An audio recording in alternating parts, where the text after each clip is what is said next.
Dengan izin ya, Arif. In the moot court of UITM, criminal appeal between Salleh bin Lajis versus Deputy Public Prosecutor.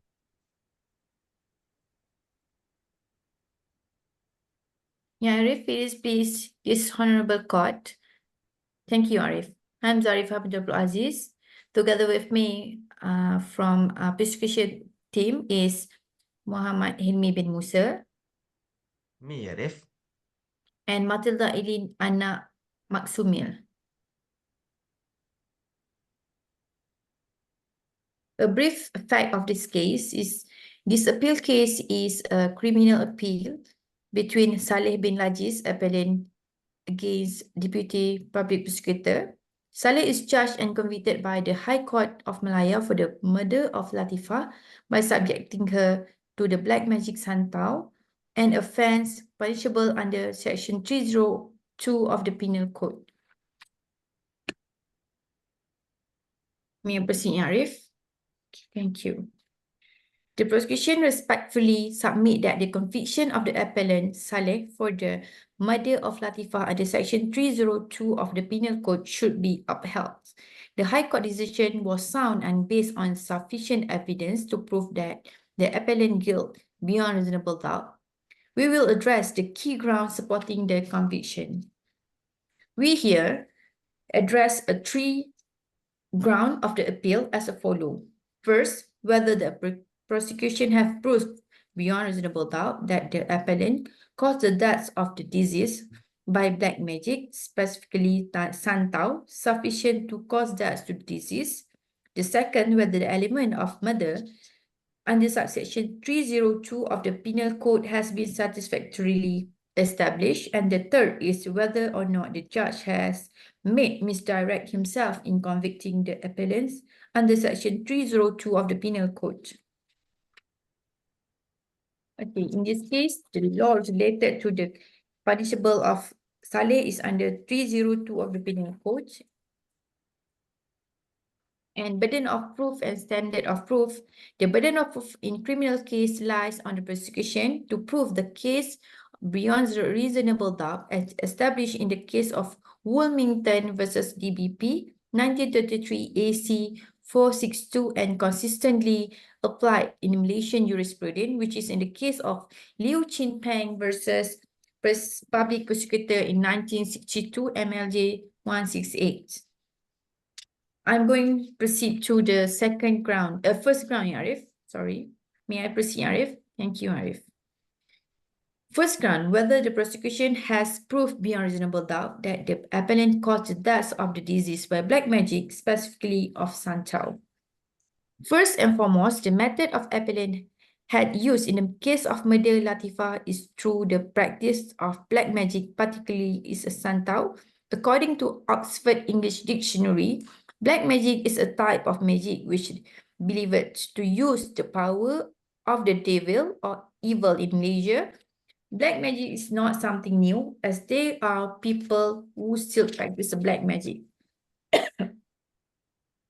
The prosecution case fundamentally rests on the assertion that the appellant cause of the deaths of Latifah using black magic, specifically santau, this presents significant legal and evidentiary challenges, which is a scientific basis, causation, and expert evidence.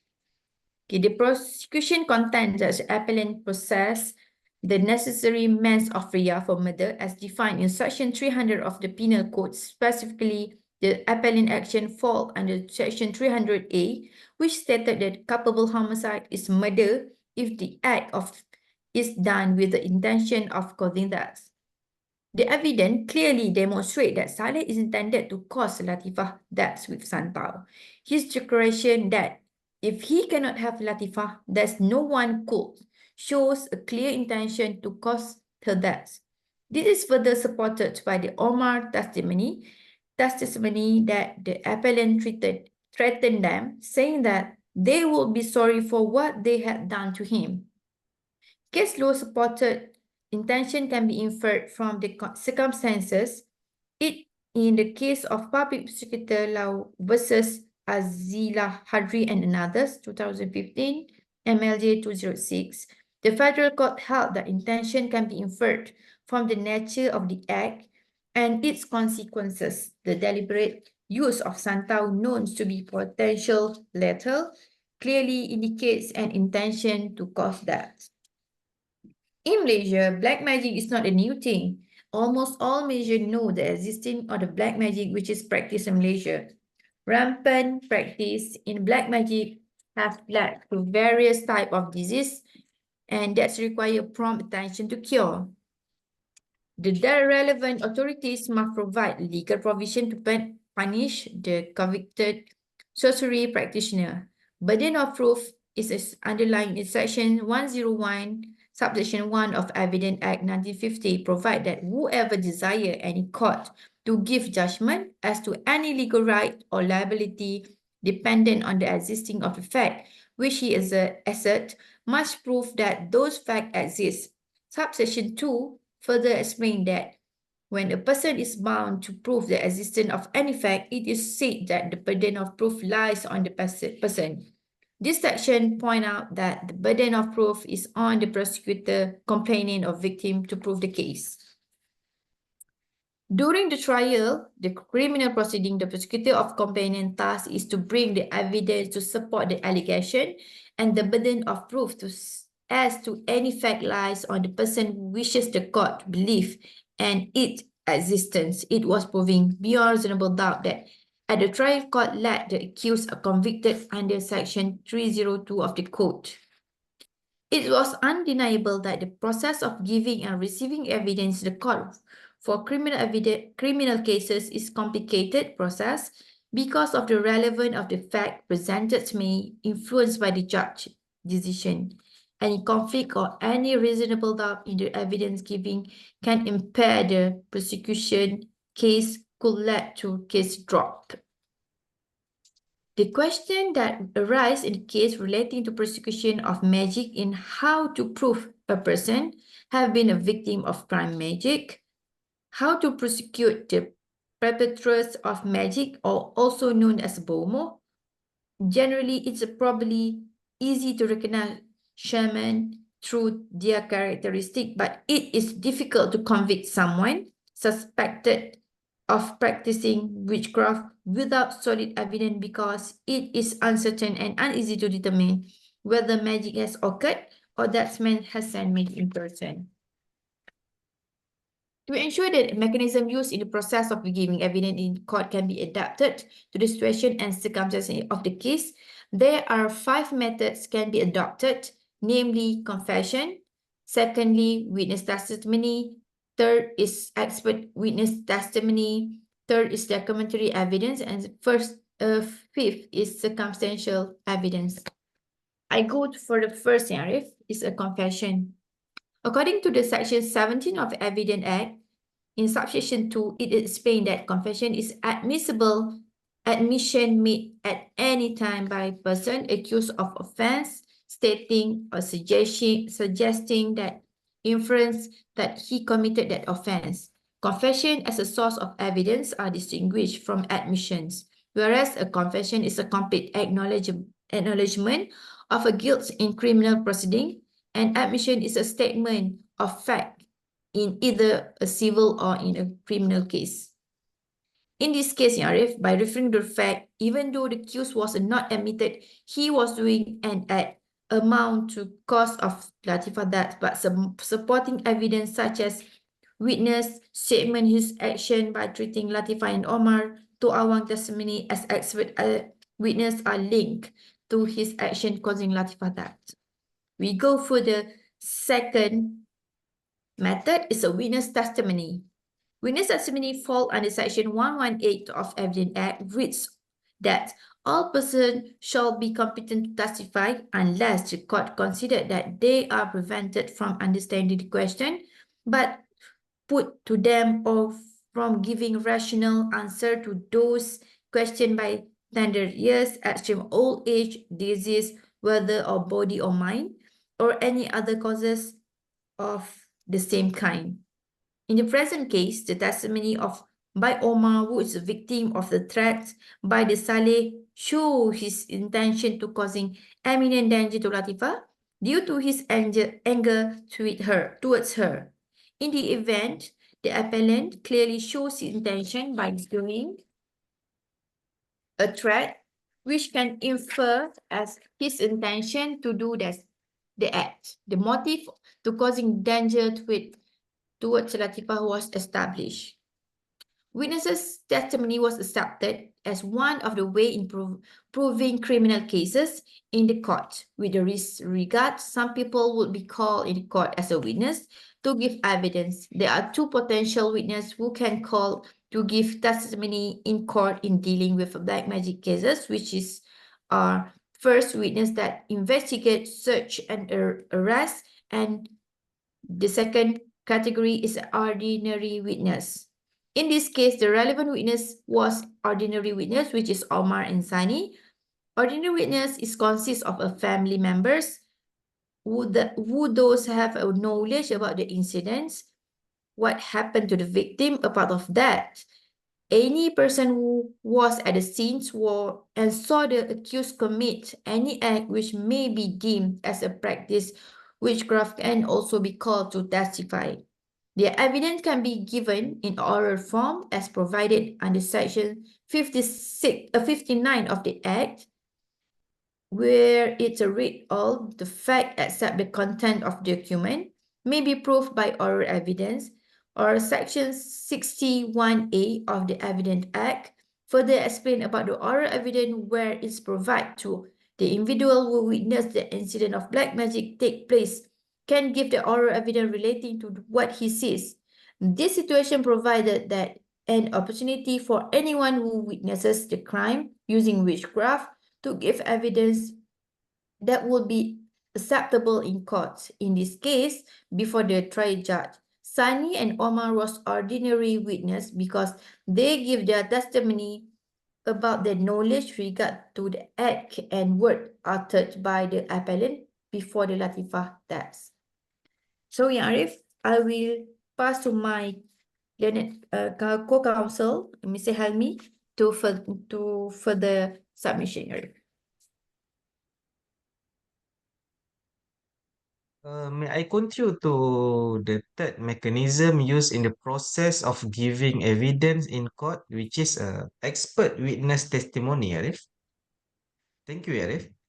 Arif, next, expert witnesses can be considered as an assistant to a judge in assessing the evidence produced before them in court. Expert evidence should only be admitted if the court is not in position to make decision on scientific fact and technical issue. Section 45, 46, and 51 of Evidence Act 1950 provides the circumstances under which the opinion of expert can be treated as relevant. In measure, if the court must form an opinion upon a point of science, then the opinion upon that point of a person especially skilled in such science is relevant by virtue of Section 45 of Evidence Act 1950. For example, the words science and art in Section 45 are wide enough to cover all branches of specialized knowledge, although occasionally doubts have arisen in this regard. With the advancement of scientific and technical knowledge, there is a tendency to widen the scope of the term science and art. The opinion of experts are generally admissible whenever an issue comprises a subject of which knowledge can only be acquired by special training and experience. Here, the rule admitting expert evidence is founded on necessity. Expert evidence should only be admitted if the court is not able to make decision to a scientific fact. Thus, expert evidence is only admissible to furnish the court with scientific information which is unlikely to be outside the experience and knowledge of the judge. In applying expert evidence for criminal cases involving the use of witchcraft, there are two categories of expert need to be brought before the court. Firstly, is a person who has necessary skill in the field of forensic, and secondly, is a person who has specialized knowledge and experience in the field of witchcraft. In the case of R versus Clark, the court had listed two aspects that required forensic expertise. Firstly is a natural, which is biological source, such as hair, a piece of cloth, urine, blood, sperm, saliva, DNA, and fingerprints. The other one is non-biological source, such as pen, wood, footprint, glass, oil, tire, and others equipment used. With the testimony of the expert who conduct research on these materials, chemical expert can resolve the issue of originality or authenticity of a writing or document. Besides, investigator can identify the material used for the spell, the owner of the material, fingerprints on materials, blood, and also blood type used for worship rituals and all equipment and material related. Forensic test result can only be used in proving a criminal offense, including crime which involve magic on the victim, and on the same time, it can also deny involvement of someone who had been charged. Furthermore, Arif, individuals with knowledge and experience in the intricacies of magic can also be categorized as an expert. However, not all that expertise can be adopted and recognized primarily for the purpose of proving in court. Acknowledgement of the expertise can be made by anyone as they believe that they have a lot of mystical experience. Rituals and spirituals are heavily involved in the treatment, and a lot of skills that are considered unusual.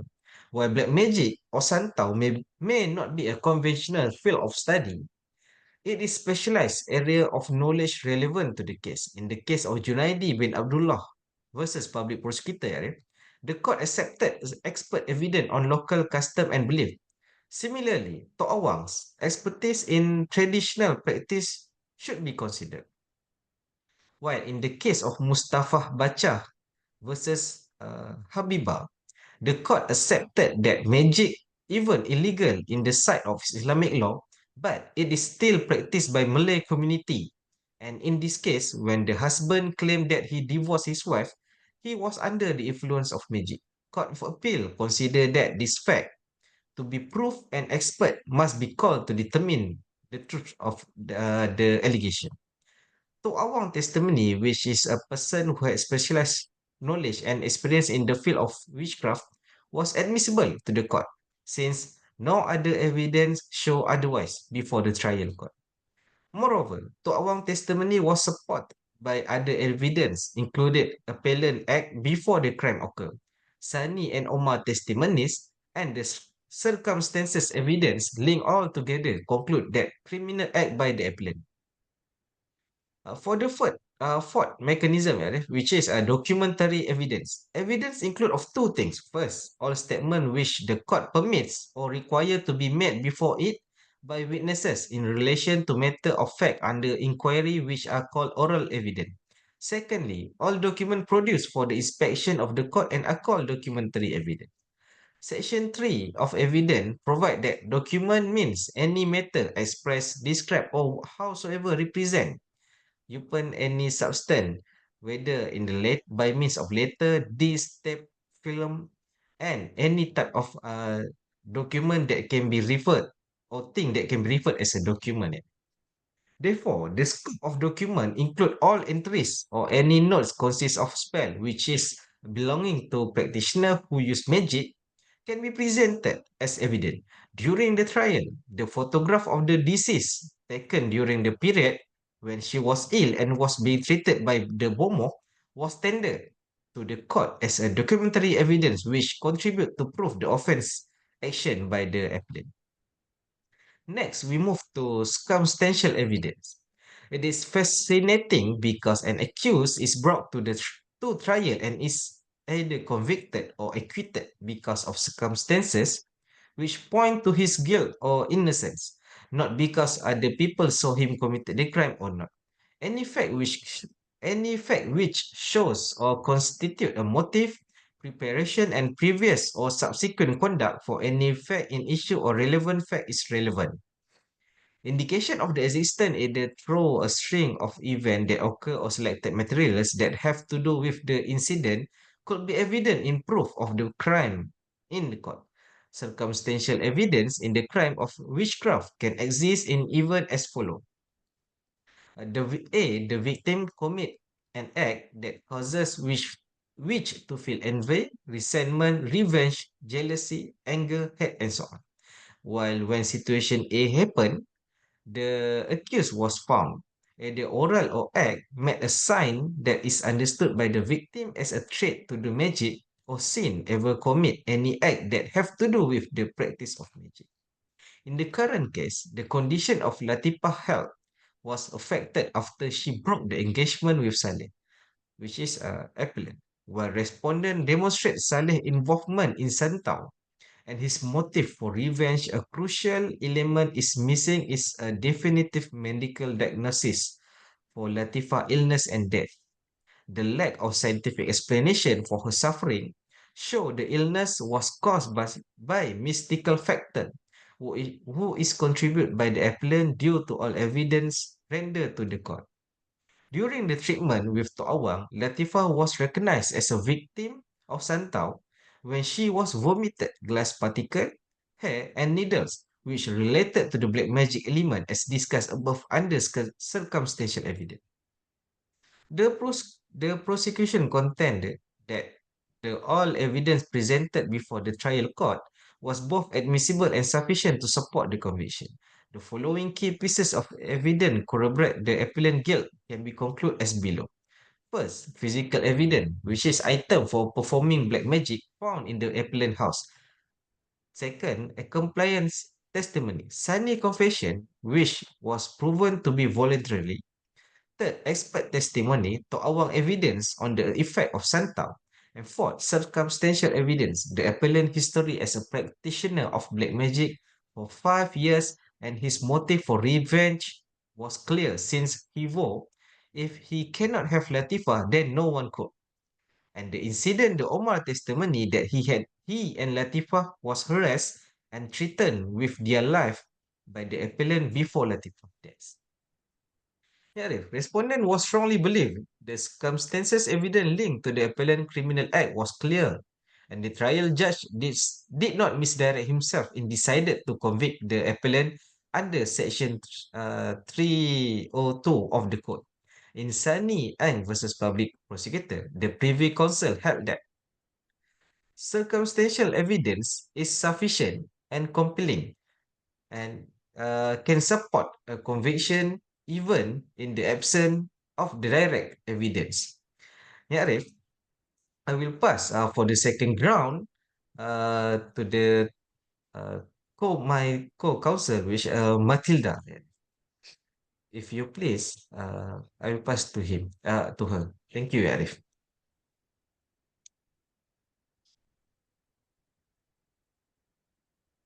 Yang Arif, allow me to present the second ground for this issue. Thank you, Yang Arif. Okay, for the second issue is whether the elements of murder under Section 302 of the Penal Code have been satisfactorily established.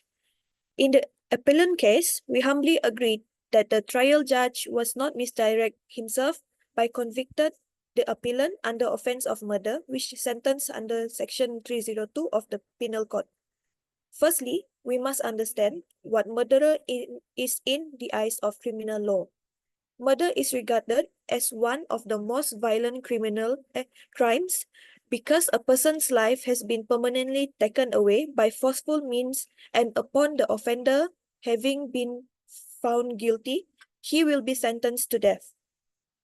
When the accused fulfill the element of actus reus and mens rea, he might be convicted as murder under Section 300 of Penal Code.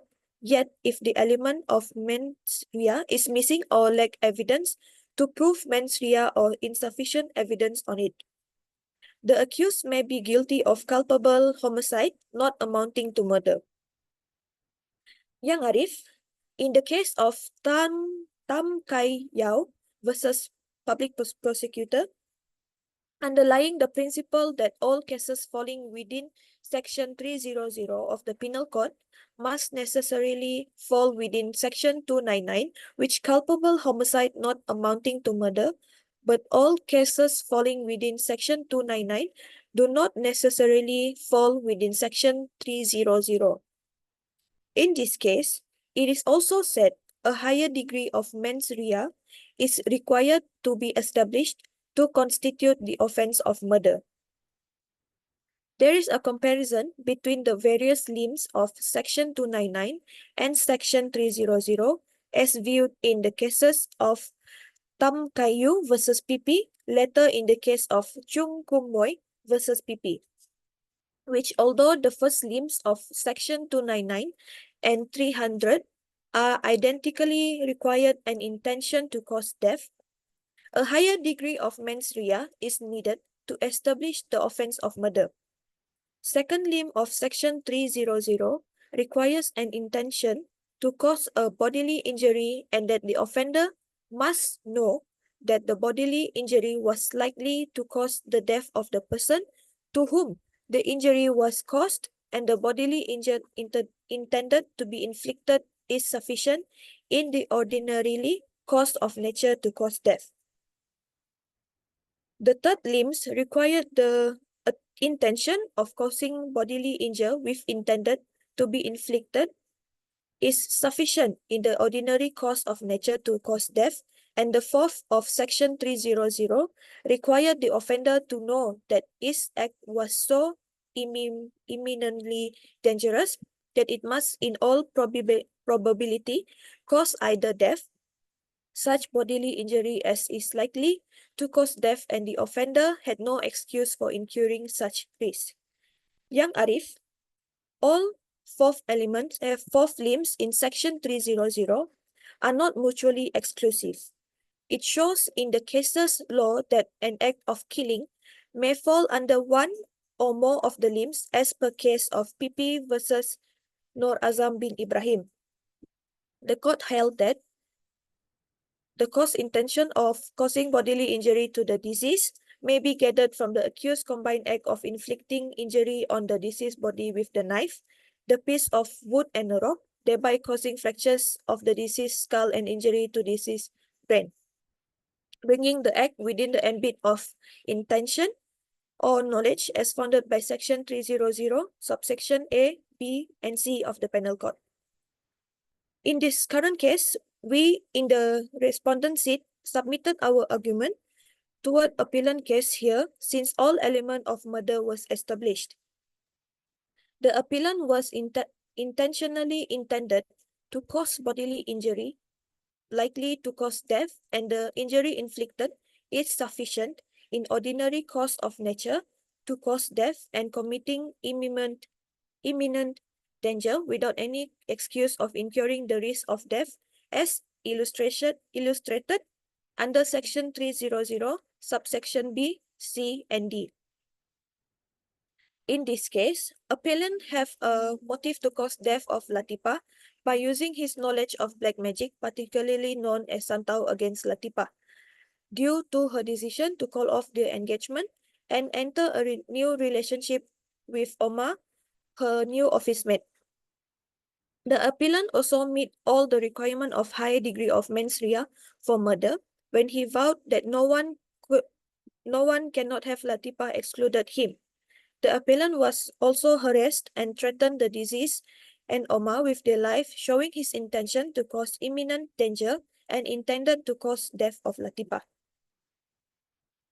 Section 8 of Evidence Act 1950 stated regard to motive, preparation, and previous or subsequent conduct, which in this case, the appellant has a clear motive to did criminal act toward Latifah on the ground that his resentment, jealousy, and revenge after the call of the engagement by Latifah. It was supported with his act threatening Latifah and Omar was testified as witness. Moreover, Sunny's confession for the appellant action as an active practitioner of black magic for the past 5 years should be considered as convincing evidence when it was admissible as voluntary confession before the trial court. It also maintained as evidence may be given of facts in issue and relevant facts under Section 5 of the same Act. Therefore, as submitted above that the element of murder was established as illustrated under Section 300, subsection C and D of the Code, because it is only necessary to establish that an act falls within any one of the four limbs to constitute murder. In this submission, we, as respondent, believe that the appellant will raise the defense of exception under Section 5, under any 5 exception of Section 300, especially Exception 1 by grave and sudden provocation. The best case to illustrate this point can be seen in Chian Sui Ong versus Public Prosecutor. So, by adopting all submission in second issue, we humbly pleaded that this honorable court will remain the sentence made by the trial court, and the appellant ground should be punishing the appellant under Section 302 of Penal Code. Allow me to introduce the third ground of our issue, Yang Arif. Thank you, Yang Arif. So for the third ground, whether or not the judge had misdirected himself in convicted the appellant under Section 302 of the Penal Code. Yang Arif, once again, the issue that the court is dealing with right now is regarding black magic. To evaluate whether the symptoms suffered by Latifah, which caused her death, was due to Santau, the opinion of a person who understands the area of the practice of black magic need to be sought. Hence, evidence and testimony are crucial in assisting the court to determine whether the deceased was a victim of Santau or not, as the issue of black magic is not within the expertise of the court. According to Dr. Amran Kasimi, who is a specialist in Islamic medicine, stated that Santau can cause death toward the victim if he or she does not get immediate treatment as soon as possible. Therefore, with reference to the opinion of Dr. Amran Kasimi, it further strengthens Tok Awang's testimony, which he stated that Santau is sufficient to cause death. This implies that Tok Awang's testimony may be relied upon by the court in assisting the court to come to a decision whether Santau may cause death, as there is a nexus which links between Santau and the death of the deceased. This also had been stated by Tok Awang in his testimony. To be adding factor that judge was making a right decision is by accepting confession from Sani as a compliance to Salleh through the practice of Santau. In this case, however, upon going through the evidence carefully, the prosecution finds that the testimony of Sani was corroborated by a few circumstantial evidence, which are firstly the fact that Salleh was an active practitioner of black magic, is strong circumstantial evidence showing that Santau was practiced to murder the deceased. Second, the deceased went to meet to get treated by Tok Awang as a traditional medicine practitioner who immediately recognized her as the victim of Santau.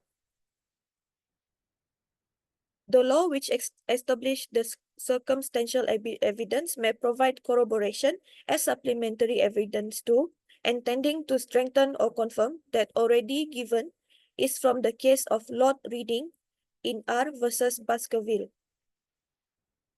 While in the case of Aziz bin Muhammadin versus Public Prosecutor, the court held that Section 134 of the Evidence Act states that no particular number of witnesses shall in any case be required for the proof of any fact. Therefore, the respondent cannot proceed to the appellant contention that there was no corroboration of the accomplices' evidence to link them with the murder of the deceased, since the evidence and witness testimony was proven otherwise. Therefore, the appellant's contention that Sani's confession should not be admitted must be rejected as it is erroneous.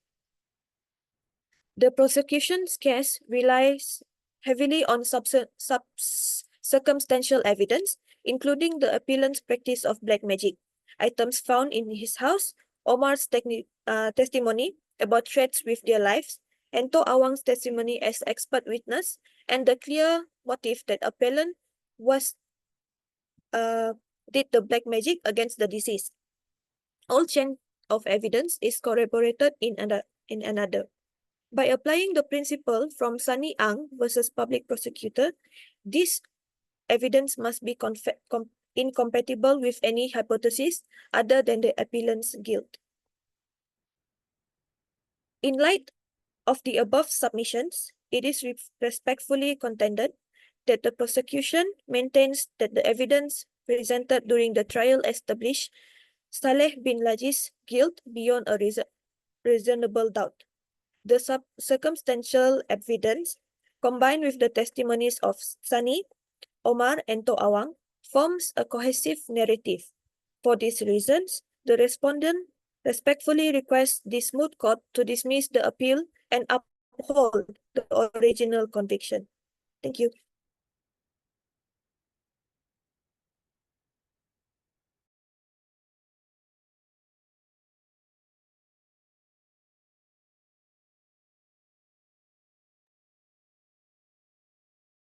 Yeah, Arif, if there is no any further question, prosecution team will rest our case to the court to be judge our defense on the case. Thank you, Arif.